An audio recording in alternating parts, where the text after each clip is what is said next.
Friday, Friday, Friday, Friday, Friday, Friday. Yes, we have made it through our first 5-day work week of 2024. Thank God it's Friday. I think I need a vacation. Good morning. It's Mornings in Meridian. Of course, glad to have you here on this finally Friday, January the 12th. And, 601-485-9191 is how you can get in touch with us here on this kind of a weird weather morning, and we'll talk more about that as we get going. And I know we got some closures out there we'll talk about as well, and as everybody tries to kind of navigate what's going to happen here in just a few, and we'll do some weather updates. We're not weather experts, but we'll just see what those radars look like. I'm not going to tell you where it's going to be and all that kind of stuff because, well, we're not professionals. See, you just had to go there. I did. I'm sorry. I'm just being real. All right. So, of course, we're online, WALTmeridian.com, doing the Facebook Live video right now. The mobile app is now available, and YouTube, X, we are all over the place. I thought the whole point of doing radio is that, I didn't have a face for TV, right? Yeah, we got to. And we're putting it online, and we're watching. I saw the clip you did yesterday about We Love Joe. Yeah. I'm like, I thought I was hiding behind the microphone. Well, we got to renegotiate the contracts. Okay. I think so. A lot to get into this morning, and of course, Nick Saban. Everybody's still talking about that. He did sit down for his first interview yesterday and kind of gave his reasoning behind the retirement announcement, and the search is really heating up over in Tuscaloosa. And Paul, it looks like, according to the Tuscaloosa News, this thing is down between 3 people right now. Oh, really? So they've been looking for a while. This is not. Yeah, they didn't do that in 24 hours. Yeah, well, we'll talk more about that coming up. Also, today would have been the birthday of a radio legend, and we'll get into that story coming up. But let's go to the phone line. Had a caller waiting for just a moment here, and then we'll thank one of our advertisers right after that. But hey, caller, good morning. Happy Friday. Is this the Louisiana hayride? Jump on board. Next up, I'm telling you. We're going to have an Elvis impersonator come on and do Swing Low. That's right. What can I say? Oh, you brought up Saban. Didn't the AD say that they'd have a new coach within 72 hours? I think it's going to be as soon as today, I think. I think they're going to move a little quicker than that, maybe. You think so? Yeah, I think so. Well, here's the bottom line, Jimmy, about this whole deal. The most powerful man in college sports is not a football coach. It's an agent, and his name is Jimmy Sexton. And he was in Tuscaloosa yesterday. They had a video of him walking into the facility there at Alabama to sit down with the AD, and I imagine some Board of Trustee members there as well, because most of the coaches that are on this short list that the media is leaking out there, every last one of them are clients of who? Jimmy Sexton. Well, that brings up an interesting question. How can he represent all 3? Isn't somebody going to get left out or 2 people going to get left out in the cold? Well, no, what he's going to do is when one guy takes one, he'll shuffle one in and shuffle one out, and who makes all the money? He does. Right. Well, but Paul makes a good point. I mean, you represent three guys for one position. Yeah, that's kind of interesting. But don't you think a lot of prep work is taking place already behind the scenes? That's what I was saying. Yeah. This is happening really faster than it's possible. If he'd announced that out of the blue and the upper folks didn't know, I don't think they'd have turned this around. Well, and the thing about it, too, is when I say Jimmy Sexton is the most powerful guy right now in the room is because he will maneuver this however he wants to, and the names that are coming up have contract extensions on the table from their existing schools. So they're going to use that as leverage at their current place of employment. Like, listen, hey, Alabama's got this offer on the table. Can you match it or give us more? Oh, yeah, sure, we can do that. And then that means that Jimmy Sexton's got an enticement to drag this out, to play those games as long as possible, to maximize the time frame he's got to negotiate. But then again, how long was this in motion already? I don't know. And the thing about it is, he's not dealing with any school. He's dealing with Alabama. It's So a you little. don't think Belichick's on the short list? Huh? No, I think No. Belichick's going to stay in the NFL. I think.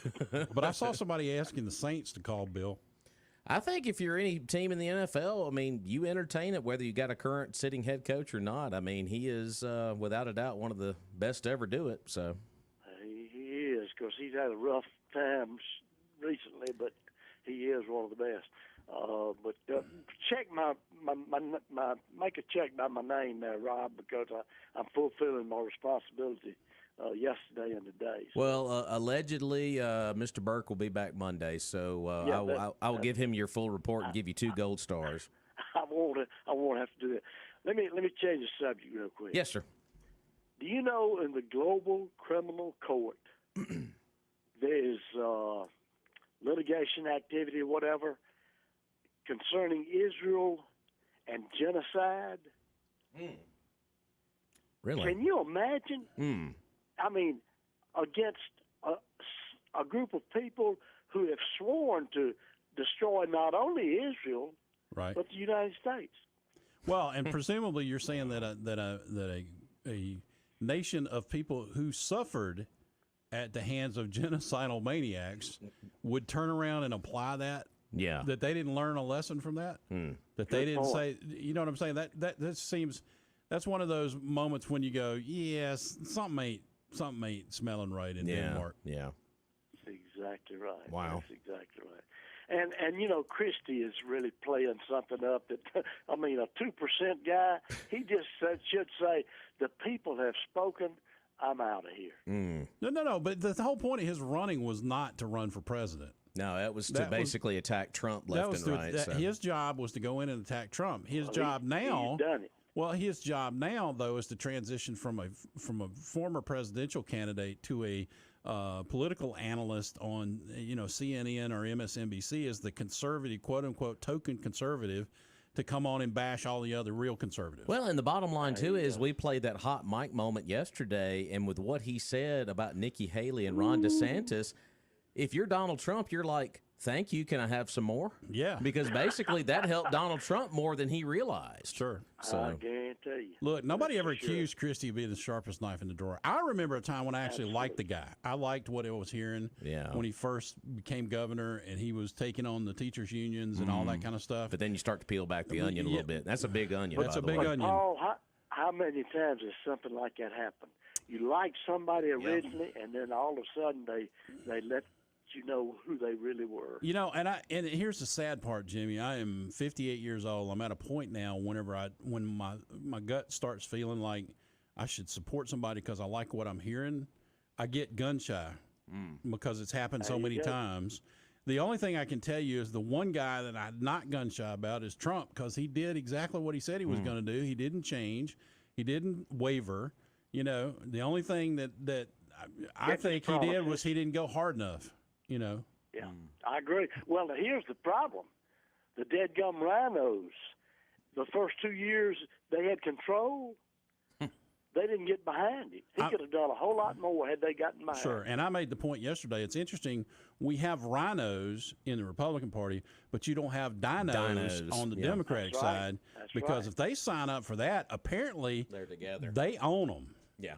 That's right. Because they vote in lockstep. They don't, and you go to a Democrat and you say, well, how can you be a fiscal conservative and support all of this liberal lifestyle agenda that they want you to support? They don't have an answer, and they don't care to answer the question. They're just gonna vote the way their leadership says vote. I think all these votes in the Speaker of the House is very evident of that. You remember when that all happened, Hakeem Jeffries, every single vote they took, whether it was McCarthy or Mr. Johnson who just got elected, Democrats never wavered. And when they have and when they have another vote on the floor, they never waver. They hit the floor all in lockstep, and for some reason we don't do that. And right now you got Liz Cheney out there making a fool of herself, claiming to be some sort of expert, and the girl couldn't. If the wind blows and she turns sideways, it whistles through her head. Okay. That's right. So I just don't understand why the right has this systemic problem of leakage of their membership. Yeah. Maybe it's because we are actually allowing people to voice their opinions and the Democrats don't. Yeah. Maybe that's it. Yeah. Maybe they're more tyrannical on the Democratic side than we are. Well, I got you warmed up. I'll be in the area all day. Carry on. Thank you, sir. Yeah. Try the liver and onions. 601-485-9191 as we get things rolling here on a fun Friday. Let's thank our friends up in Philadelphia there at Doc's Toyota. If you want to start out the new year with a new Toyota, give Doc's an opportunity. Doc's Toyota. I got to tell you what, if you've never been up there at nighttime, you got to go. Ooh. It is a shining city on the hill, son. That's a big dealership up there on top of the hill. You can't miss it. I mean, you see it for a long way away. I think they're competing with the casino for the number of lights they have on the outside of the building.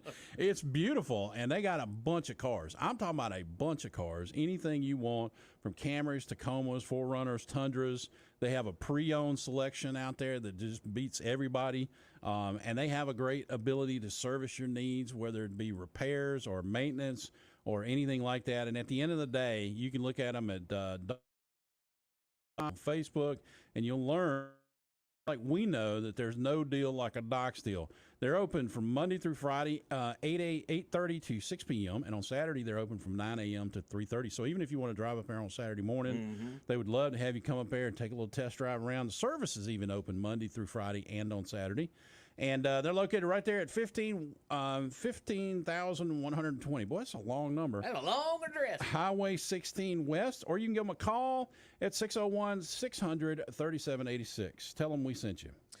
Of course, there is a lot of stories going around about Nick Saban, and we're going to get into that coming up. But I know the biggest concern here locally is what is the weather looking like? And I know folks are kind of concerned about that. As we look at radar right now, still a lot of this activity is still well off to our west of Jackson.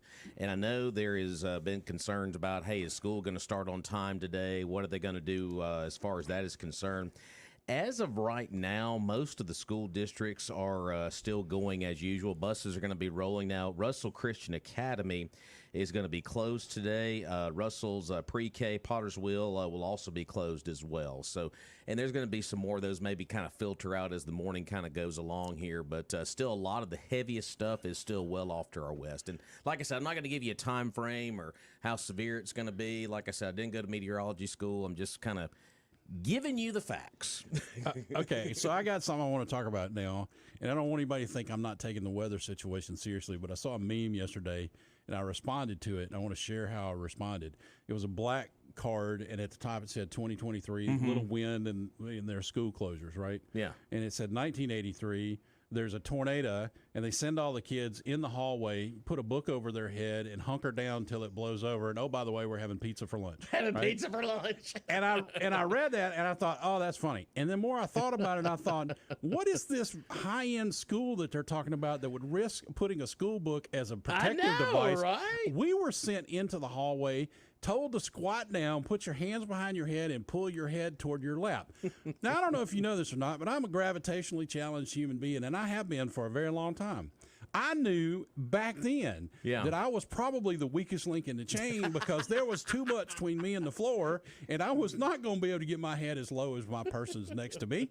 But I'm still kind of frustrated because I want to know where these special schools are that they use books as protective devices, because we never had that. I love it. I mean, we walked to school 5 miles uphill both ways, but we didn't get no books to cover our heads. Barefoot too, by the way. But the point is, I want to know where that school was that got the books, because I got screwed. That's all I'm saying. You good? I feel better now that I've got it out. You got it off your chest. Very good. So now, as far as I know, a lot of people are buzzing about these freezing temperatures coming up first of next week. Now, as of right now, the latest forecast, and this is becoming more probable as we go, there is a 60% chance of some type of winter precipitation on Monday night. They're going to have a low of 22 forecasted for Monday night. And right now, they're saying potential of some type of a winter storm. Could see some freezing rain with some flurries on Monday night and a low of 22, and the 60% chance of whatever kind of mixture it might be. And then on Tuesday, Flurries of sleet, right? You're not predicting the other S word. I will say this about forecasting weather in the South. Yes. As far as winter stuff goes, Bet against the snow. you always put it all in there because you never know what you're going to get. I know, but I always bet against the snow. There we go. Well, the bottom line is I think a lot of the schools in the area are looking at that scenario Monday night into Tuesday because we've got MLK Day on Monday, so Right. the schools will be closed on Monday, which, by the way, the MLK Parade downtown Meridian, by the way, on Monday. We'll talk more about that coming up on Monday as well. But the temperature on Tuesday is not going to get above freezing. That's what they're forecasting right now. And the low on Tuesday night, 10. So they have revised that now to 10 on Tuesday. Well, I have family that lives in upstate New York and all this, and I've had sort of this twisted look when we talk about having snow in Mississippi and we shut everything down. But there's a significant difference of snow in Mississippi than there is in New York because they have trucks, plows, salt, all that stuff stockpiled and ready to take care of it.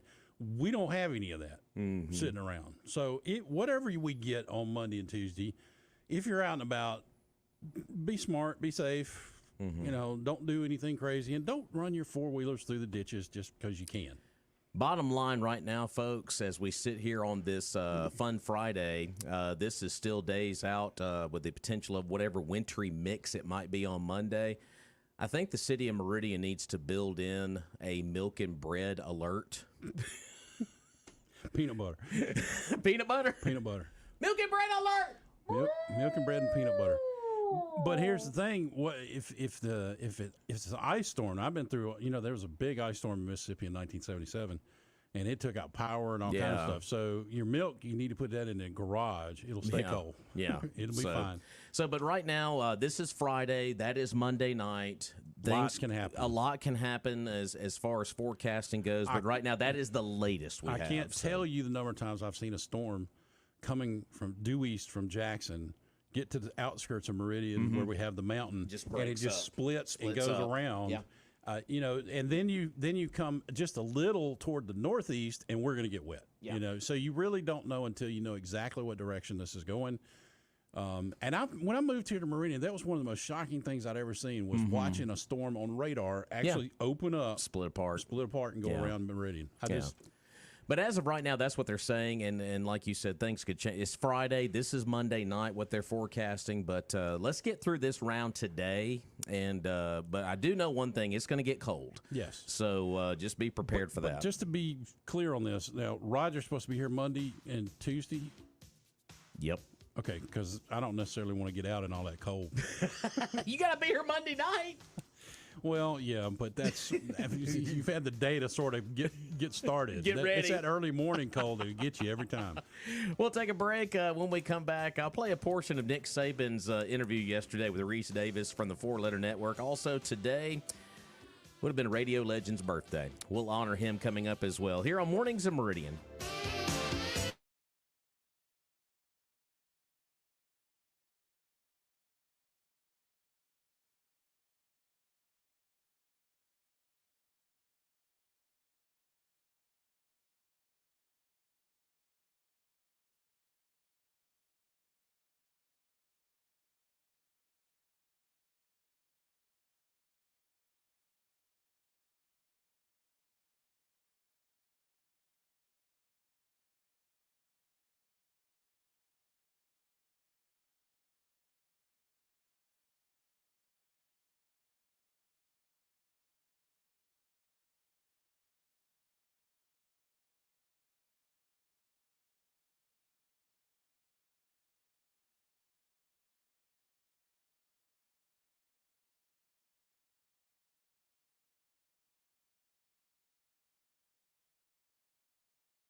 You know, I think everybody that has been listeners of talk radio for years and years and years, Paul, when they heard that hit, their heart probably skipped a beat. Mine did, and I'm sitting here, and I knew it was coming, and I'm sitting here thinking, God, how many lunches did I start by getting in my truck and hearing those notes?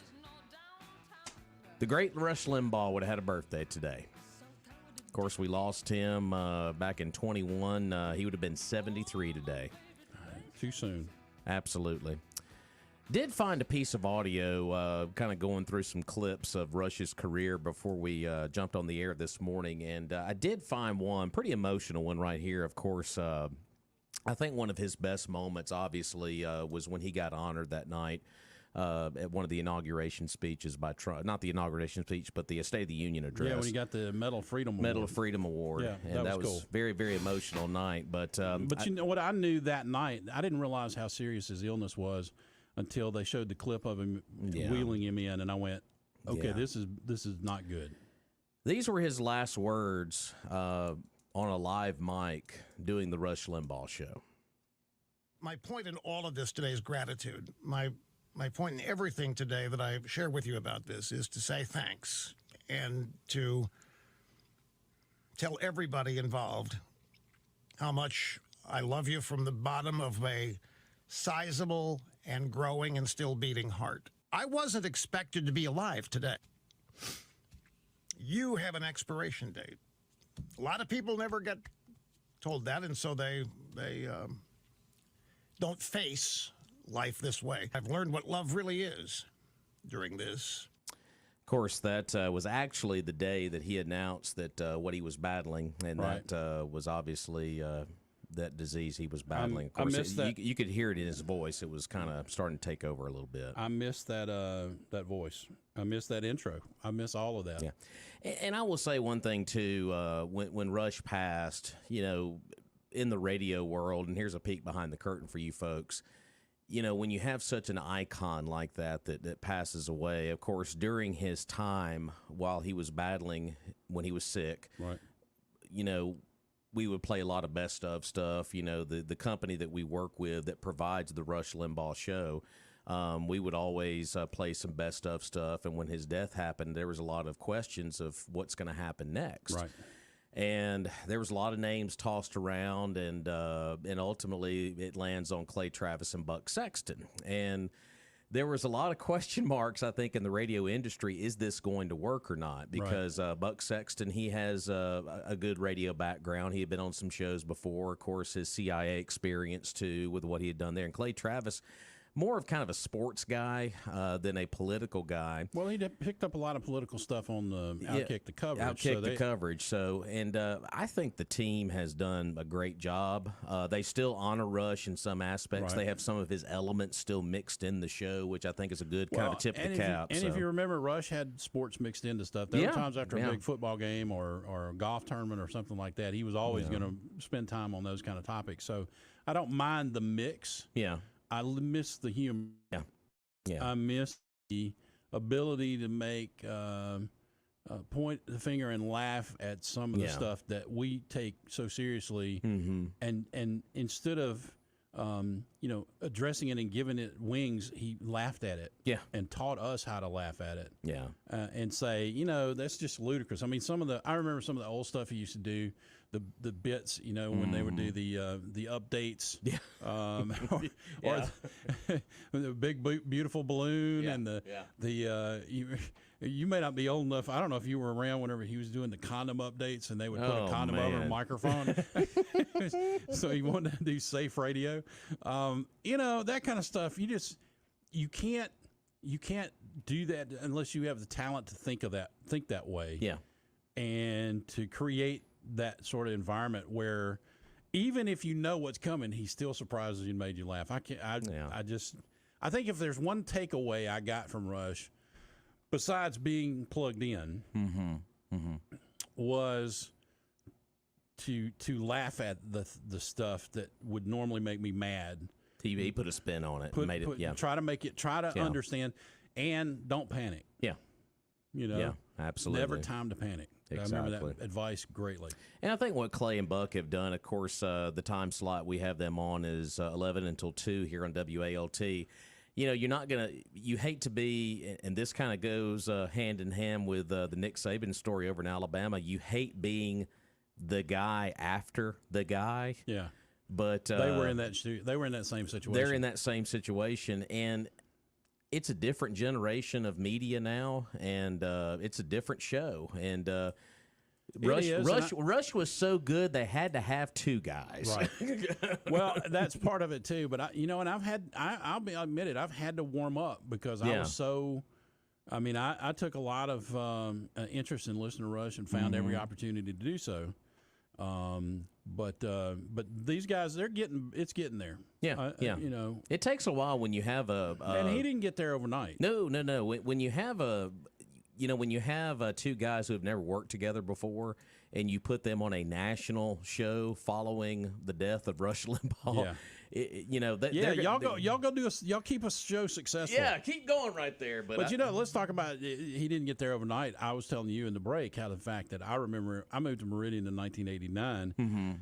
And I didn't hear Rush until I got here. Yeah. Right. But I remember back when Jeans was on Front Street. Yeah. And they had the Rush Room. A lot of restaurants around the world actually did this for a long time. They'd have a Rush Room, and they'd have a radio in there with Rush playing. So you could go and eat lunch and listen to the show because people didn't want to miss the show. And you go in that room, it was packed with people. And the cool part was you knew that everybody in there was listening for the same reason, and you were with your people. That's great. I love it. A lot of good Rush memories, of course. He would have had a birthday today. He would have been 73. Just, man, can't say enough about what he did for our industry, for sure. So. Yeah. 601-485-9191 is our number here on Mornings in Meridian. Of course, I appreciate you folks watching on Facebook Live, YouTube, and X this morning. Let's talk about our good friends Jerry Purvis and Don Lucas and the staff down at Purvis Business Machines. You know, I'm always about doing these commercials and giving you real-life stories about how things work. And I got one on Don Lucas right now.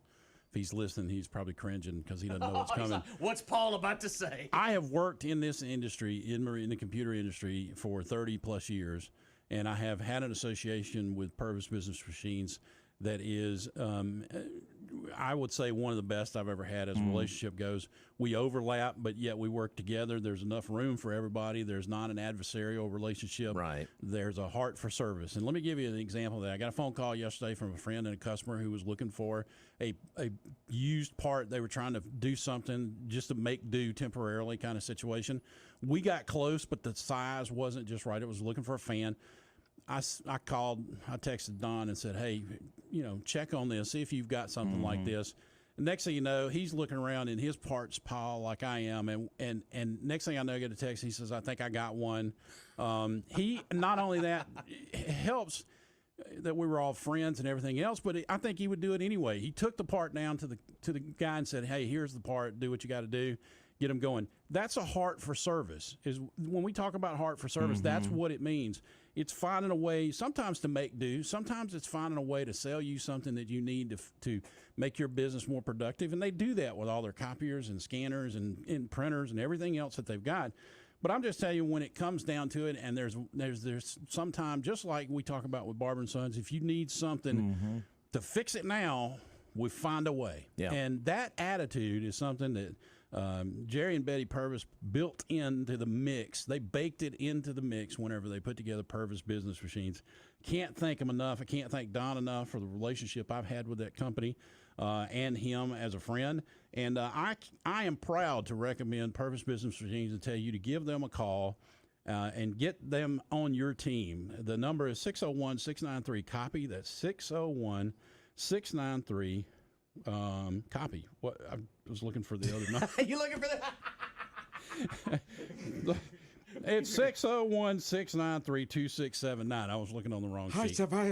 I'm just telling you, that's a case where local means all the difference in the world. Yep, we always say it. Okay. Always say it. So we talked a good bit about Nick Saban yesterday, and, well, it didn't take long for him to sit down for an interview. Of course, he sat down with Reese Davis of ESPN yesterday and did about a half-hour interview, and I pulled an excerpt from the interview. Why did he announce now?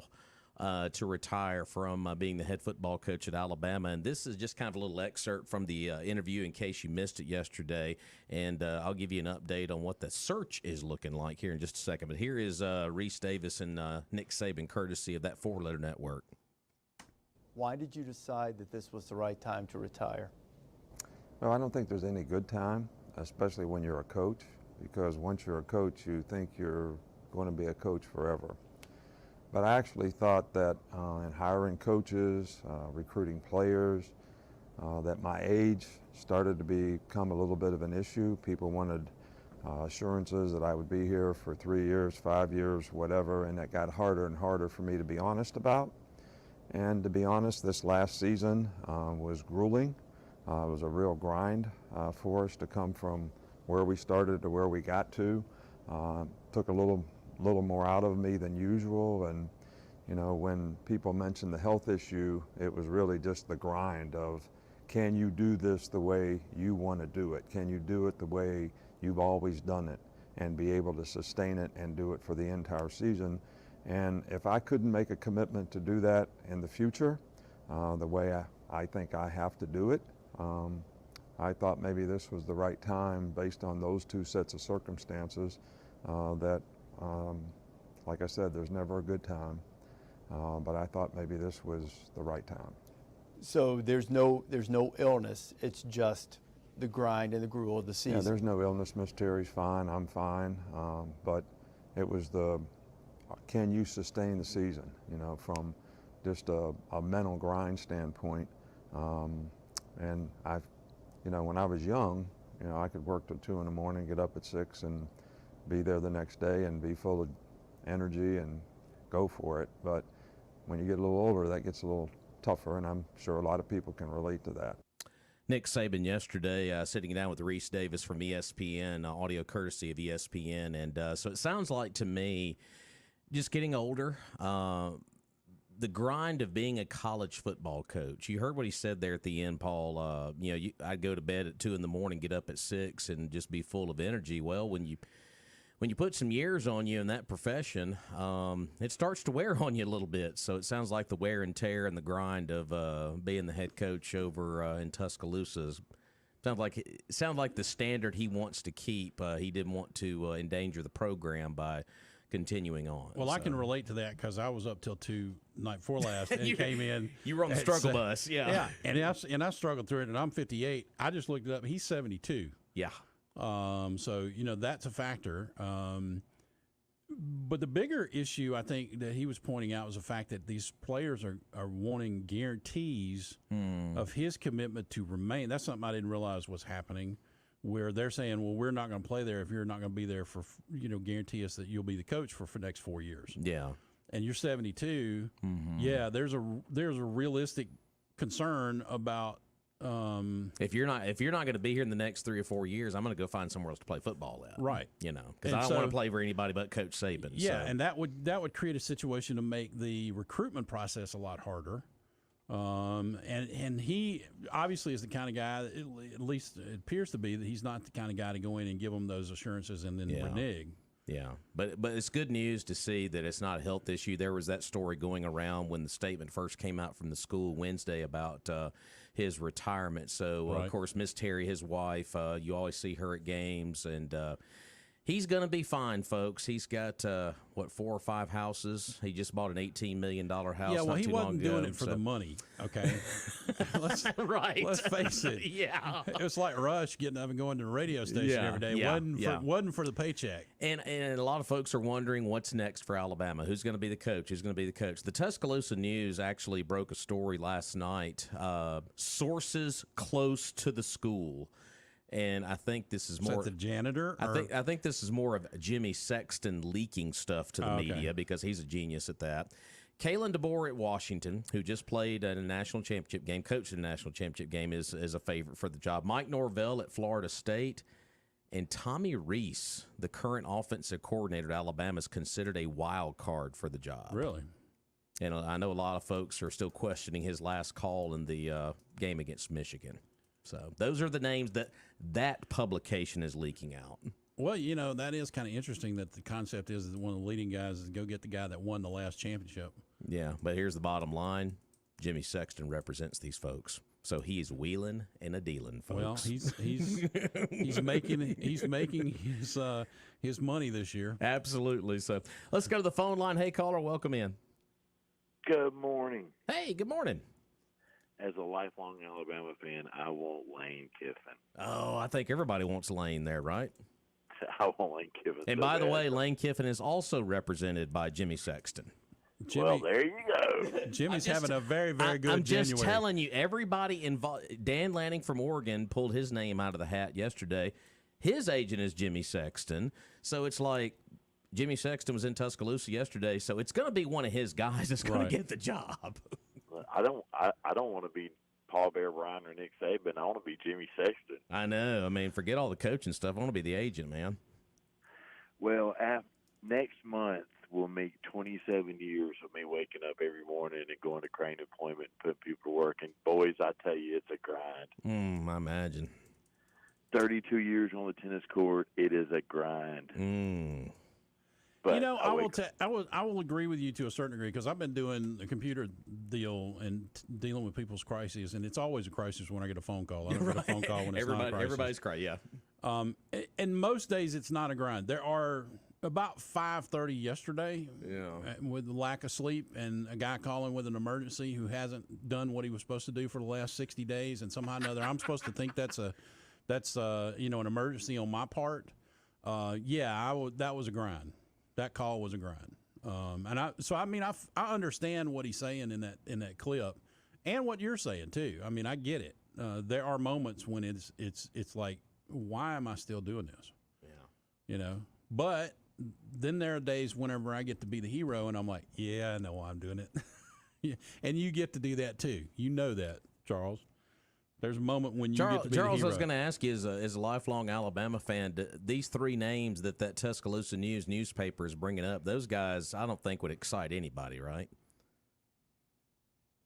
You still there? Did we lose him? Oh, yes, he is the wildest of wild cards. It ain't going to be Tommy Rees. I can tell you that right now. It ain't going to be Tommy Rees? And the thing is, and I was talking to my son last night, is that Lane Kiffin is so smart. Lane Kiffin's going to wait for the guy that replaces Nick Saban. I would. Lane Kiffin's going to be the guy that replaces that guy. Yeah, I don't want to be the guy following the guy. Yeah, let me follow Nick Saban. No, I'm good. Yeah.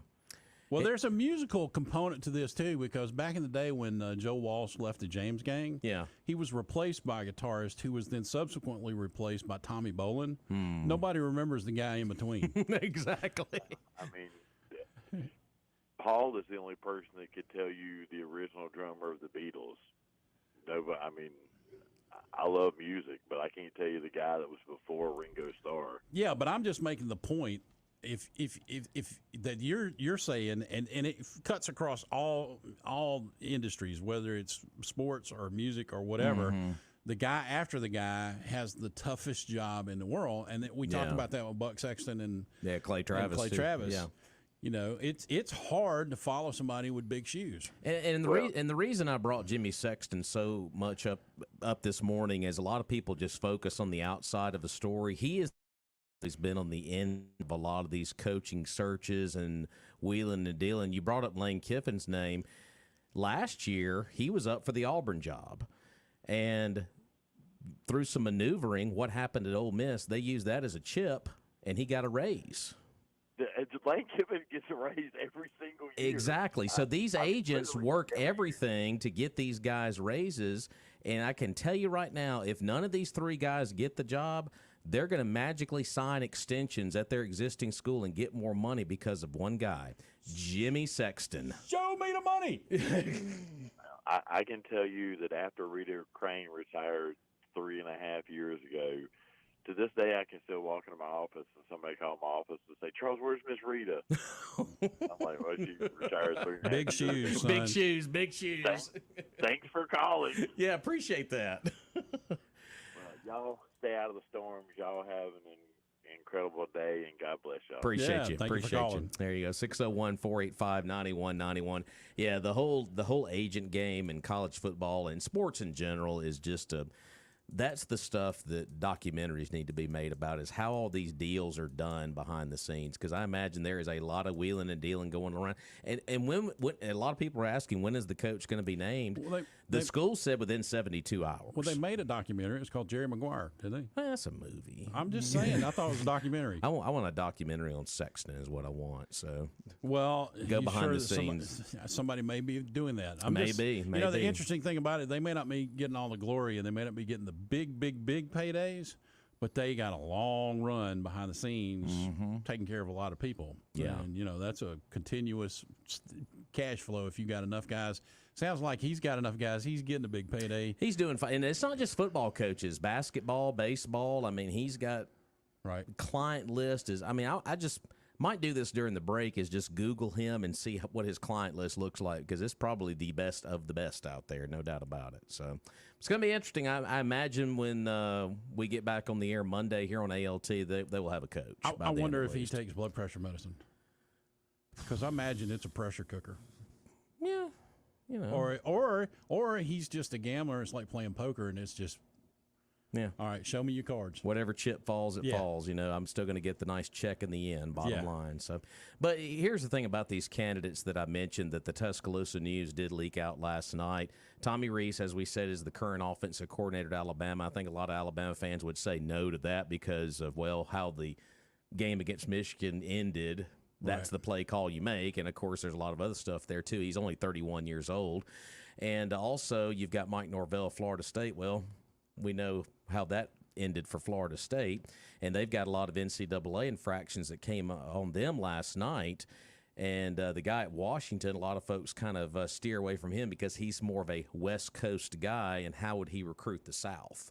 So there's all the badness when you look at all these guys, like, I don't like that, I don't like that. So, but is it going to be one of these three? It may not be. It may be somebody that's not being mentioned right now. So. I got a question. I'm asking for a friend. Yeah. Does this agent guy, does he happen to take care of radio people? Does he have any radio people in his stable? I would not want to know what his commission is. I'm just asking for a friend. I'm asking for a friend. Yeah. Asking for a friend. You don't have his number, do you? I mean, you know everything about him, so maybe you had his number. He's probably a little busy right now. It's for a friend. I know somebody who knows somebody who might need an agent. It's going to be a very interesting day. It would not shock me if they named a coach today. I mean, that's how quick this process is moving, and because in the world of college football, everything seems to move fast. Do they run the risk of making that decision or making that announcement too soon and then having people go, they rushed it, or...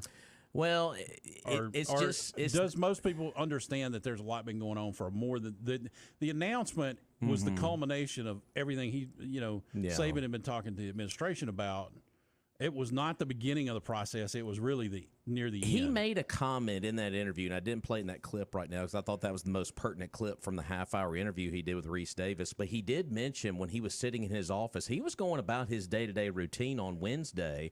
He had interviewed candidates for a wide receiver coach position there at Alabama, and he said wavered. He said 5 minutes before his team meeting, he said, I was trying to figure out what speech I was going to give.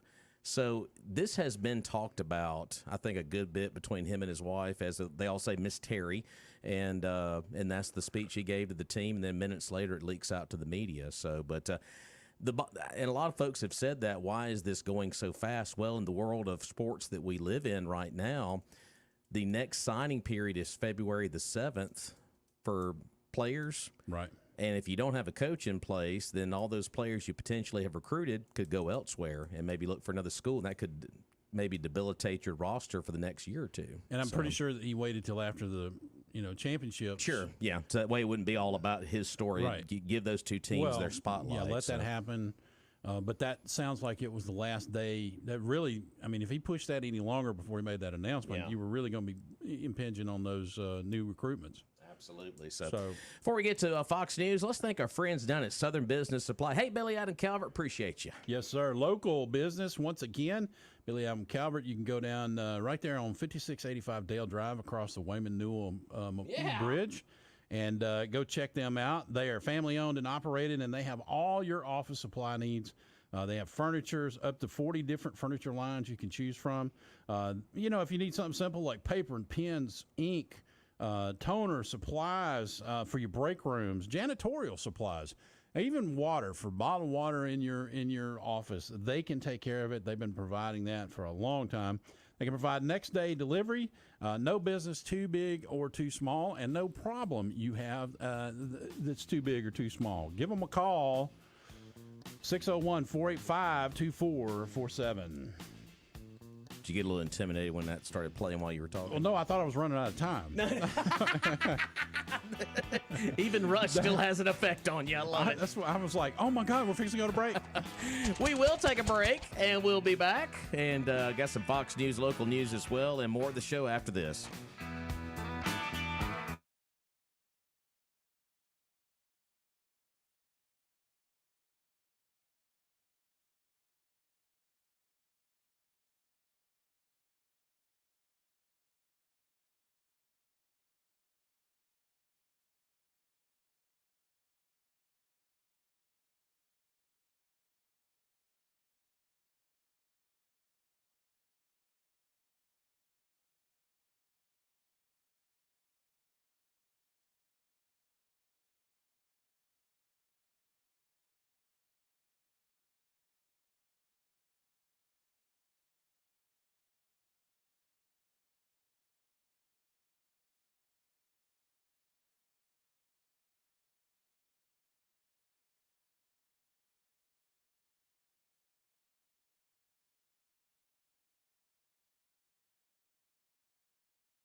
right, welcome back in. It is Mornings in Meridian here on News Talk 102.1 WALT. Happy Friday. We have made it to the end of our first 5-day work week of the new year. Our number, of course, is 601-485-9191. And, of course, we're online, WALTmeridian.com.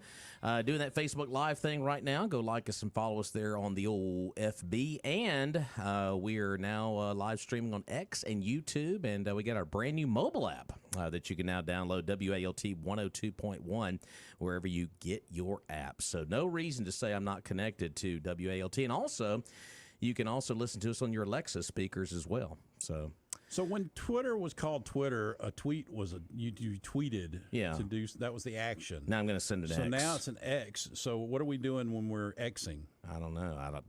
Sounds kind of dirty. Sounds like divorce. It sounds dirty is what it sounds like. So I have a Twitter account for mixtapes, and so far I've got like 7 followers. And basically what I do is just post a link to the Facebook page. Just send them over there. just go over to the Facebook page. It's a lot easier. 13 minutes into the 8 o'clock hour. And let's thank one of our great sponsors here on Mornings in Meridian, one of my personal favorites, and that's the gang down at Martin Roofing. They put a roof on my home like a lot of other folks here in Meridian, Lauderdale County. And from what I understand, it was clean when they were finished, too. And that's Beautiful. Their mark of excellence right there is when they come and you don't know they've been there other than you got that brand new roof on your house. They're available not only for full roof, they can do roof repairs. They can handle all kinds of stuff, whether it's residential or commercial. If you got a business, you got a roof. If you got a home, you got a roof. And if you need it, these guys are there. They'll work with all your insurance companies. They give you free estimates and inspections for damage. They'll come out and take a look at it and let you know what you need.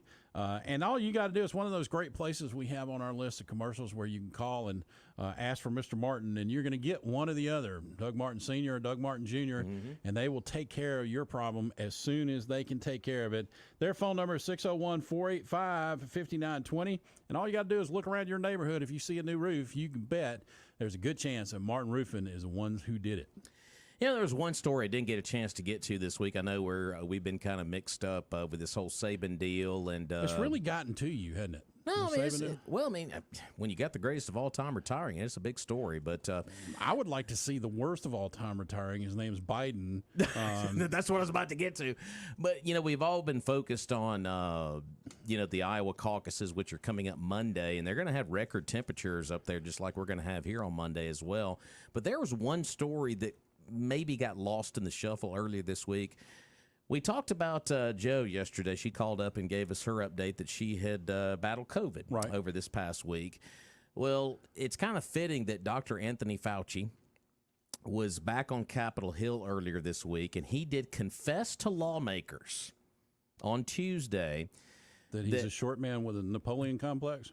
Well, that was the after party. Okay. He confessed to lawmakers Tuesday that guidelines to keep 6 feet of separation to limit the spread of COVID-19. We all saw the signs, social distance. We had to stand on our stickers on the floor. We had to stand on our little stickers. If you got out of your little sticker, your little circle, you got chastised pretty hard. Well, he revealed to the House Select Committee on the coronavirus pandemic that the 6 feet apart recommendation championed by him, and you saw him all over television, talking about the old social distancing, that it was likely not based on science, but it was more or less it just kind of happened. What? He said it just kind of happened out of thin air. Just people just started doing it, and that's how it all started, not based on any type of science. I knew that was going to be your reaction. Well, we knew that a lot of what they said wasn't based on science. Right, exactly. My question is, why is he suddenly now admitting that? Or was it an accident? Was it a slip of the tongue? Was it a Freudian slip? Was it a leak in the Wuhan lab that They've got a circle. I'm looking at the New York Post article on this, and this is hilarious. They've got a picture of Fauci at the top of the screen. I wish I could mirror this into the screen here, but it's a picture of Fauci at the testimony, and the next picture is in New York in Central Park. People social distancing in their little circles. It's like they took, like you see chalk on like a ball field. It's like they did circles, and they're all sitting in their little circle 6 feet apart. Do you remember? I remember. Do you remember back in the height of that when there was a bar that they reported on that when you went to the bar, they hung a pool noodle thing around you that was a hoop that was 3 feet from you were in the middle of it. It was 6 feet in diameter. But that way the patrons in the bar could go and stand together, and they knew exactly how far apart to stand. I thought, we have crossed the Rubicon. We are idiots now. So we were told this entire time, and Greg Gutfeld, who I absolutely just love he's funny. on Fox, played kind of a montage of Fauci clips last night on his show. It was kind of his opening monologue to his program last night. Listening to Fauci trying to justify the 6 feet apart deal back during the height of COVID, they showed one clip where he was standing by Trump. It was like in April of, that was kind of the beginning stages of the whole pandemic. And then they showed just listening to him trying to justify the 6 feet apart. And now to hear this testimony where he says that was not based on science, where all along, what were we all told? You got to listen to the science. You got to listen to the science. Yeah. Well, the problem is that the science was not science; it was politics, and it was politics masquerading as science. And we still have a lot of that. This whole thing about the temperatures rising in the United States, when there's a guy that's actually doing a yeoman's job of going out and identifying all of the measuring stations that don't exist, right? That they're just plugging numbers, whatever number feels right. Or the measuring station is not in an area, it's completely surrounded by concrete, or it's at the edge of an airport runway, where you're going to have the jet exhaust is going to raise the temperatures, right? His exact words, science. It sort of just happened. It sort of just happened. Or it just sort of appeared, is what he said about social distancing. Kind of like the virus. Look, I know that at some point we will all stand in front of our Creator and have to give judgment on our lives. Yeah. I know that Fauci will be there with blood on his hands. There are countless people who passed away because of his recommendations and his encouragement to do things that even today, we're talking about my mom was diagnosed with COVID on Monday. Sure. She had the latest booster. She had the latest shots. She's had all the shots. Yeah. My father had reactions to the shots. Yeah. Almost killed him. Yeah. And so she still got COVID. So the shot didn't do anything. Yeah. What bothers me is that why are there so many people out there who still follow this stuff blindly and won't even acknowledge that he said that? I guarantee you there are people right now who will completely, he screwed up. That was not a big deal. Here's the wild card in all of shut the schools down again. Well, here's the other wild card in this testimony too from earlier this week. He talked about the social distancing thing not being based on science, which is, I think it's obviously that's a big headline, but here's the bigger headline for me. During his testimony, he said that the claims that COVID-19, the virus stemmed from a lab leak in Wuhan, was not a conspiracy theory. Okay, so he admits that was a possibility. His exact words, and I got the quote here. Hang on just 1 second. I got you.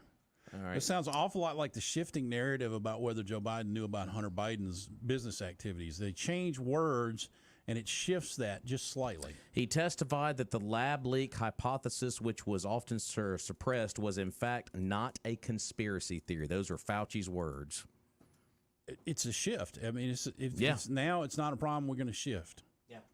And they also know, here's the other thing, too. I think we're going to learn a lot in this year because here's the thing. They know that they're not going to get prosecuted under this current administration. They're going to get a pass. You know who looks like who I would, if I were him, he's not going to do this, but I would poke my chest out and be like, you know what? I was right all along. Not Trump, Rand Paul. True. All of those hearings where Rand Paul butted heads with Dr. Fauci, and boy, how right does Rand Paul look right now? Did you see the press conference that was it Vivek Ramaswamy? I can't even. Vivek Ramaswamy? Vivek. I said Vivek. Vivek. When he was calling out the media and asking them to raise their hand if they felt like that story had been misreported, none of them. Did they misreport this? He went through a whole litany of things. Did you? Are you willing to admit that the story that Hunter Biden's laptop was a true thing, and that the story from the New York Post was accurate? Would you raise your hand if you agree that that was accurate reporting, not a hand? And somebody came back and said, well, it's not our job to make a decision about whether it's right or wrong. He goes, no, it's your job to report what they tell you to report, or to something to that effect.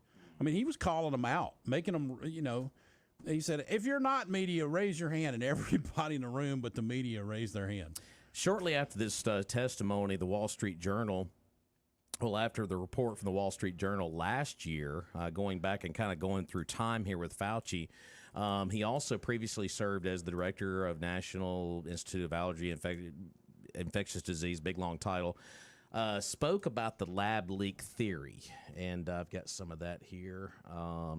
He says, this is a quote from Dr. Fauci. He says, you have to look at the data. I don't see any data for a lab leak. That doesn't mean it could have not happened, and that's the reason I kept an open mind and always about that, Fauci said during an interview with the Boston Globe, February of earlier this year. In 2022, Fauci spoke again about the theory during an interview with NBC's Meet the Press, saying, I have completely open mind about that, despite people saying that I don't. So basically, I've pulled up another article. This is Newsweek trying to find excerpts of when he said, well, I don't discount it. Right. Well, there's also a lot of excerpts out there where he was actively telling people they were conspiracy theories. And also, in the statement following his second day of this week, the COVID-19 subcommittee also said that Fauci claimed that the 6 feet apart social distancing recommendation promoted by federal health officials was likely not based on any data. Dr. Fauci admitted that America's vaccine mandates during the COVID-19 pandemic could increase vaccine hesitancy in the future. Previously, Dr. Fauci advocated that when you make it difficult for people in their lives, they lose their ideological BS and they get vaccinated. Didn't he have somebody write a letter, and there was like 30 or 40 different people who signed it about the conspiracy theories surrounding COVID back in 2020? I think so. Wasn't that published like in the Wall Street Journal or something? Yeah, I have to go do some digging. I believe it's out there. Yeah, so. It seemed like there was a time when it was actively trying to convince us that this was from a food-borne thing, came out of a market, where the wet market, where you remember all those discussions? Yeah, the wet market with the bats and all this. Hell, I didn't even know what a wet market was until they brought it up. I got some wet stuff down there in the But market. it was interesting. Even then, I was thinking to myself, but the lab is right down the street from that market. Yeah, Wuhan. You know? Maybe they had a bat keel over and they just decided, why just throw him away? Let's sell him at the market, and boom, the world has COVID. Well, I don't know. Well, and here's another conspiracy theorist mindset too, and I always kind of think in these and try to wade in these waters sometimes. Election year, fessing up finally. Well, maybe so, but it seems to me like if he confesses. He's got nothing. He's out of the game. He's retired and all that. Well, that's why he can be a little freer with his words. But my point is, if he confesses this kind of stuff, I think that hurts Biden. Yeah. Because at the end of the day, Biden was the one that was saying we weren't doing what Fauci wanted. He was out there touting the social distancing. I mean, he social distanced campaigned from his basement. Yeah. And won. How does that happen? But somehow they will try to figure out some slick way of tying it to who? Donald Trump. Because Fauci was the man in charge behind the podium that we all saw during those briefings every single day when Trump was there. Somehow, some way they would. And Trump was fooled like the rest of us into thinking, because we were terrified. We didn't know what you were dealing with. We were all terrified. People's dying. I remember I'm saying, there's going to be bodies in the streets because we can't take care of it. People's dropping like flies. What are you supposed to do at that moment? Well, you take whatever sounds like the sanest voice in the room. And insert Dr. Fauci. Boom. All of a sudden you got the quote-unquote science following it.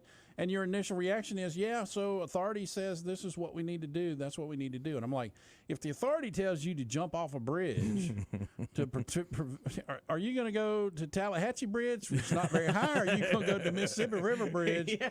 Because the science tells me I'd like to be still kicking when I get to the bottom of that jump. But the I don't know point if I is, want to jump off either bridge. no, but the point I'm getting at, though, is the fact that at the moment, if you put yourself back in, I remember when Pelosi went into the Chinese Chinatown and tried to convince everybody that this is not something from China. Yeah. This is not a China virus. We got to go to China. Oh, Trump did that the other night on his town hall, and I was like, I love those waters, too. The virus was, by the way, people, is from China. It's from China. And Brett Baer and Martha McCallum, they just shuffled in their seat. I'm like, he's not wrong. He's not wrong. I'm sorry if it makes you nervous. Whether it came from a Chinese lab or a Chinese wet market, it came from China. Right? And we learned a lot, like the fact that our medicines are all made in China. Well, you like Mexican medicine. I like it better if given a choice. Just not the water. I like Canadian medicine even better. I mean, on the scale, it's a continuum. You got China way over here in the end, and as you work your way through the countries, they get closer and closer and closer. Which do you prefer your medicine? Non-United States medicine, China, Mexico, or Canada? I'm neutral. I like Switzerland medicine. Sweets medicine. It's called chocolate. But, Paul, it's amazing. Nearly 4 years later, the tune has changed. The social distancing thing is... The mask is shifting. The mask needs to be shifted out of here. But anyway. But, gosh, it's amazing. How Rand Paul looks like a... Genius. Yeah. He does. Yeah. But, the media can try to blame Trump on this. I think he was fooled like the rest of us into thinking, as a president, he's got to listen to people and try to figure out the best solution. And given what he's got, is he's got these people with all these credentials and they're telling him X, Y, Z. We would, hang him from the highest rafters if he didn't listen to, the voices of reason that are telling us what to do. Well, he was still... The problem is they're faking it. They're faking it. He was still thrown under the bus back then when he shut down flights from China and overseas, and he was called a racist and everything else in the book for doing that. And he tried to discuss some of these alternative medicines like the hydrochloroform or whatever it was. He tried ivermectin. Chunked under the bus. Absolutely. The media just tore him up because that was just idiotic that he would even discuss something like that. He's on a mic and he's speculating. Maybe there's some way we could, use some sort of anesthesia, not anesthesia, but antiseptic to try to, keep her lungs. I mean, I've had stupid thoughts like that before, and I don't think it was that stupid to question it because some of the greatest inventions in the world happened when somebody went, wonder what happened if we did X. It amazes me. I know we're right up on a hard break here with Fox News, but it amazes me when you go back and look at the pandemic year. Everyone all of a sudden became a health expert. And now you look at this nearly 4 years later, and you're like, I'm sorry, not everybody, because a bunch of them same people are the ones that want you to, shop at Whole Foods and become a vegetarian and save the planet and, hug a tree and, and I'm like, I want to use paper products. I'd like to cut some trees down and help my timber guys. hey, Paul, stand on your circle. You stand on your circle. Yeah. You stop it. Yeah. Shut your business down. No. No, you stop it. Stop it. Yeah. I'm proud of the fact that we didn't. We kept plowing along. So the 6 feet social distancing thing just sort of appeared. So it's not sort of based appeared. on science. So we could stand closer or further away, and either way, we don't know whether it happened. I've always said this: you do you. Yeah, just don't do it to me. Exactly. We'll be back.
chaperoned her. And against my better judgment, I went to an Oak Ridge Boys concert and actually had a good time. I didn't admit it as a teenager, but I had a good time. Also, other birthdays on the list today. Keith Anderson from the country music world, 56. Ricky Van Shelton celebrating a birthday day. Ricky. He's 72. The late Kirstie Alley. She would have been 73 today. You know, I liked Kirstie. Yeah. Kirstie. Kirstie. I thought she had it. She was. I liked her on Cheers. I mentioned the movie Runaway that she was good in with Tom Selleck. Yeah. Oliver Platt's got a birthday today. He's 64, been in a handful of movies. Jeff Bezos is 60 today. And as we mentioned earlier this morning, today would have been the birthday of the late, great legend, Rush Limbaugh. He'd have been 73 today. El Rushbo. Absolutely. Before we get to our next ad here on Mornings of Meridian, let's go back to the phone line. Hey, caller, thanks for holding. Good morning. MAGA morning, true American patriot. Yes. What's happening? Well, Elvira was a lot of hearts were on fire for Elvira, the mistress of the dark. There you go. I spent many a evening watching Elvira. Oh, yeah. Late night that TV. Was pretty awesome. That was back before Skinamax was on. Yeah. Before everybody had smartphones, smarter than I am. Yeah, that goes back far enough that we didn't even have a remote for the TV. I was the remote for the TV. The remote. That's right. But I was listening to your discussion about fake, false Fauci. Oh. And the American people were lied to from the inception. From the first case in Kirkland, Washington, all the way through, it's power and control. What can we get the lemmings to do today? What we can impose on them that is a restriction of their freedom so they will pay true faith and allegiance to the federal government? Do not live your life by somebody else's design or decree. That is anti-freedom. The mask deal and the social distancing, they just made this stuff up as they went, man. You mean to tell me a virus knows 6 feet of distance? You've got a mask made out of some fabric, and you can exhale through it, inhale through it. An air molecule is a boulder compared to a virus molecule. Yep. It doesn't seal. You're not in a damn level 6 hazmat suit. It was just a control factor. You know, when they were closing businesses, I always used the loophole. We were essential.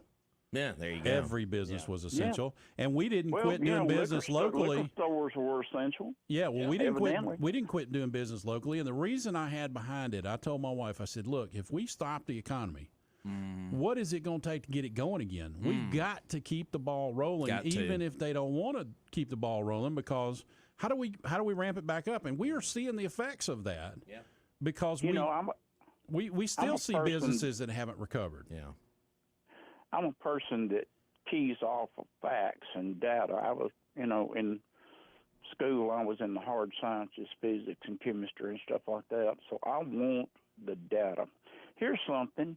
They had everybody, oh, man, this stuff is worse than the bubonic plague. It's going to kill the whole world. Yeah. What about the homeless encampments, man? It should have cleaned every one of them out. Should have. You're right. Nobody ever thought about that. What about the doctors and the nurses that were treating this stuff in the hospitals, man? They wasn't just falling over like dominoes. Well, they were worried about it. Bad. They were worried about it. They acted like they thought they were fixing to fall over. And there were some that did succumb, but they had comorbidities that made them susceptible to that. Right. It was rare that you heard about anybody who died from the virus only. Right. Right. Yeah. Well, here's the thing about it. The Spanish flu back in 1918 killed like 20 million people. Oh, it was brutal. The bubonic plague killed half of Europe in the Middle Ages. This pandemic thing is not a new concept, but everybody is sick and tired of listening to the lying government. These people are elected to govern over us, not rule over us. We are not subjects. We're not knaves. You know, we're not slaves to the federal government. You didn't happen Those to hear our people work for us.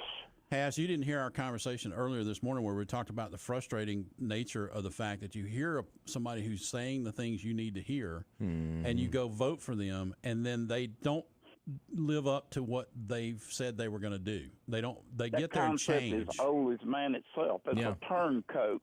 Right, and the issue is turncoat. And one of two things: either they lied to you to start with, or they got to them when they got there. That's right. They're indoctrinated into the club up there, the taxpayer-funded nursing home country club. I have an idea that I'd like to propose. I know the government won't go for it, but you know, in this day of the fact that COVID brought us Zoom technologies and the ability to do remote meetings, why couldn't congressmen and senators stay in their districts and just log in to make their vote? And do what they have to do remotely, and then they would be more in tune with their constituency, I think. That's right, and the constituents could put a hand on them. Sure. You know, they can read them the Riot Act or have a come to Jesus meeting with them. You know what I was thinking about a second ago, and I thought about this so many times with that pandemic. It was what, 2020, and we're 4 years after the fact here of that first case being reported. Remember that 2020 was an election year. Yeah. What could be the next big thing that could come about in this election cycle that could steer? Those fools in Washington going to get us in a war in the Middle East. I was thinking the same thing. China over Taiwan. Yeah. Well, that's here's going to be the deal. Well, the head of China has already said, telegraphed his intentions to Biden that they want to take Taiwan back. Yeah. If they were going to do it, I mean, if this battle, think about this for a second. If this race comes down to Biden and Trump, if China was going to move on Taiwan, it would certainly behoove them. They should have done it a while ago. They need you got a puppet up there like Howdy Doody and Buffalo Bob, and a ship of fools of freaks up there for cabinet members.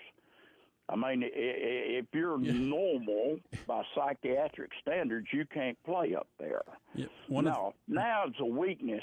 America is weak as a newborn kitten right now. Our enemies, foreign and domestic, sense this. And, you know, the solution is to get rid of those people. Do you remember when Trump went into office and everybody said that the world was scared of Trump because they didn't know what he would do? And I went, they need to be scared. And I went, I'm okay with that. I mean, I'm 100% okay with it. They think he's a madman. Okay. He's mean. He sends mean traits. I want somebody that will rip the heart out of the enemy. I didn't vote for him for moral leadership or that he's going to be a candidate for sainthood. I voted for him for power and strength that this country needs to come back to. Yeah. But y'all were talking about, the different people. Have y'all taken note of Marjorie Taylor Greene? Did you hear her? I love that heifer. I really do. We played her 5-minute comments. Did you hear that? Oh man, she went after Hunter Biden with guns blazing. Absolutely, and that woman is a woman after my own little heart. Maybe we just fire. And some of those wuss squat to pee Republican turncoats need to take a lesson from her. Wait a minute, we may have identified a wild horse candidate here. Can you think Trump and Green? Oh wow! What party would we have then? Oh my God!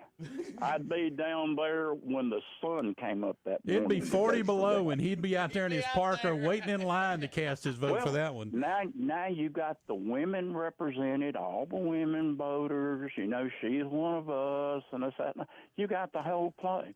But really, the smart play is Trump ought to get with DeSantis and say, look now, here's the deal, man. I want you as the VP, and I got one more time at bat, but you'll already be the VP, and then you run for president. Maybe you can go back, and maybe we can save America from the demon cat scum I wish God would brighten the fires of hell with the demon cats, but the only soul they have is on the bottom of their shoes.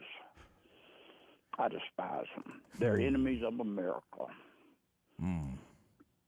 That's exactly correct. Well, I was waiting for everything they stand for is ungodly, un-American, unconstitutional, and destructive to this country. I was waiting for you to bring up Hildebeest. Say it again? I was waiting for you to bring up Hildebeest. Oh, my God. You know, she may outlive death. I don't know. She's evil incarnate. Good Lord. She may take his Evil job. incarnate. I think it's a devil in drag, tell you the truth. Oh, man. Has, before we let you go here, we're up against a break here. In all seriousness, Green and Trump, that would be a great ticket. In reality, who do you think it's really going to be? Because he said the other night in his town hall, I think it's going to be Trump and DeSantis. He's picked somebody. Do you think DeSantis, though? I don't know. I think there's too much bad blood. The way he worked with Florida during the pandemic and this, that, and other, and spitting in the eye of the federal government, I think he's got the right stuff. Y'all may think I'm crazy, but you know who my dream ticket would be? Trump, Tucker Carlson. You know, that speculation has come out more than once. I don't know if Tucker's launching this, television network, if this is just a holding pattern, because if he jumps into the race, he's going to have to give that up. Yeah, I could just they have you been were seen a talking lot about- together. You were talking about our enemies, China and other people that hate America, and they're, got ambitions and world conquest. Weakness will bring forth its own destruction. Power and strength is what counts down here. That meek and mild is a game of a child. Leave that at church, because it won't work in the real world. Roger that. There we go. I There love you it. go. The has Thank you, sir. spoken. Before we get to that break here, let's thank our friends down at Premier Paint and Body. Danny Shelton, good morning to you, my friend. Oh, man, Premier Paint and Body. Not only that, we got Ty Booker down there as well. So we got more than one. In fact, every person that works down there at Premier Paint and Body is here to help you get your car looking like new. No job is too small or too big. They work with the insurance companies and basically will fight for you to get your car back to OEM standards and get it back on the road as safely and as pretty as it can possibly done. They'll give you a free estimate, lifetime warranty on the work. Located right next to Johnson Dodge on Highway 39 North. Open 8 a.m. to 5 p.m. 601-482-PAINT. Give them a call. Appreciate Danny Shelton and them. Good folks down there next to Johnson Dodge. We'll be back to wrap up the show right after this.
knocking me down, gonna stand my ground.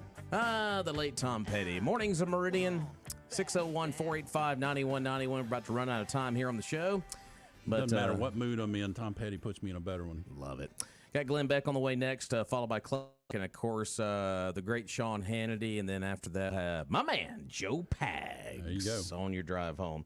Before we get out of here, we need to thank our friends down at Battery One Source. My friend, John Dufour, man, you got to see these guys. They're awesome. I talk about my friendships with these people that we do these commercials for. God, what a great person to have on your team. I work with him on a regular basis. They got batteries for everything. We help work with them to get batteries for computers. They got batteries for your vehicles. They got batteries for your golf carts. They got batteries for your phones.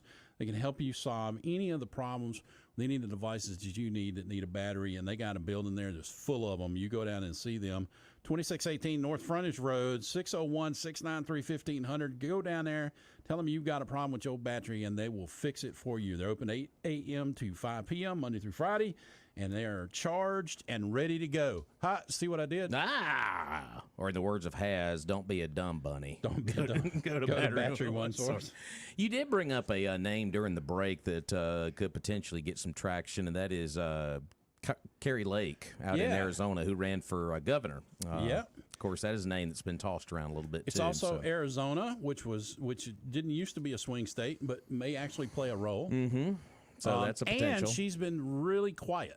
Yeah, she has been. So we'll see how it rolls out. Let's go to our last call of the week. Hey, caller, good morning. Good morning, y'all. I thought I would pass this along. I thought it was a good funny I heard the other day. What do you call a teddy for a big girl? Oh, gosh. Oh, Lord. I don't want to touch this with a 10-foot pole. What? A grizzly. Grizzly. You're killing me, Smalls. You're really killing me. You're killing me. You know, and wait. It is a fun Friday. Wait, so. He was way too excited to do that punchline. I know, he Did was. you notice that? Yeah, he delivered. Grizzly. Yeah, a grizzly. I appreciate that. I thought Haz would probably appreciate that one. You kind of channeled your inner Haz right there when you said grizzly. Grizzly. I tell you, somebody needs to sit down and write a book. Just let Haz talk, and then they just keep on dictating. Do the audio book with Haz. How better than any Louis Broussard book you ever come out. Wait, here's the name of the book: How to Save America, Remove All Enemies, and Win Friends. Right. And have directions in the back on how to build your own guillotine. Yeah. There we go. Well, there's actually recipes. He's going to call it recipes because there'll be probably there how to build your own fallout shelter. Oh, good Lord. Well, y'all have a good weekend. I thought I'd get that in. I just remembered. I said, yeah, I remember. I need to call that in. Got to throw that one out there. Oh, I that's like funny. it. Well, you have a good weekend. Stay safe out there. Y'all have a good one. See ya. I love it. 601-485-9191 as we're kind of bearing down on Glenn Beck here at 9 o'clock. I still think we're on something with that bumper sticker that says "You do you," and then in small print underneath it says "Just don't do it to me." Just don't do it to me. Exactly. I think we're on to something there. Absolutely. Going to be a very busy weekend.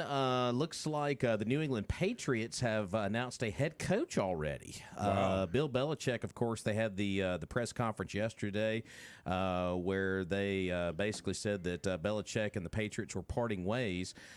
Gerard Mayo is going to be the new head coach of the Patriots. He was already on the staff in New England already. He's been there for several seasons. So big news out of New England this morning as the Patriots have filled their head coaching positions. So that didn't take long at all. So evidently there was something obviously in the works there. So and no word on Alabama right now. That's probably going to be a story that'll develop during the weekend. So. The storms is moving northeast, which means the chances of it splitting, if it splits, if it gets to us at all, because you said it was kind of heading north. Yeah. Don't count on that, but I'm saying the chances of it splitting and going around us is probably slim given the direction it's going.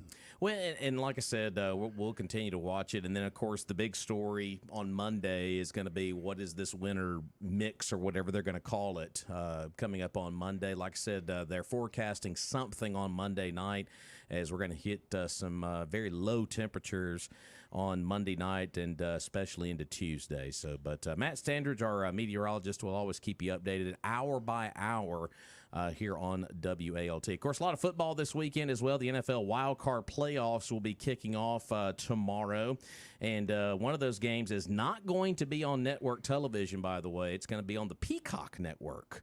So one of the games is going to be on a streaming platform, Paul, and it's the Chiefs and the Dolphins, and they're going to be kind of in some snow and bad weather up in Kansas City. So you cannot just turn on the TV and watch that one. You got to get your Peacock. You got to subscription. So first time the NFL has done that to the fans out there. Well, that's interesting that they would take that tack. Did the Peacock pay for that privilege? I can tell you why they're doing it. The Chiefs are playing. Oh. Who's a big fan of one of the players on that team? Taylor? Yeah. By the way, I've about had enough of all that. I think everybody's had about enough of all that. I'm still trying to figure out what their one name would be, like the Bradgelina. I don't know. Swifty and Kelsey. I don't know. Somebody will come up with it. Somebody's probably already come up with it, probably. So, well, that's going to wrap up the week. Paul, have a good one. I will, and I'm going to keep my throat handy because it's going to be chilly. It's going to be chilly. So, folks, be weather alert, and we'll talk to you again on Monday, Lord willing. Have a great weekend. Stay safe, and what do we always say? Buy local. See ya.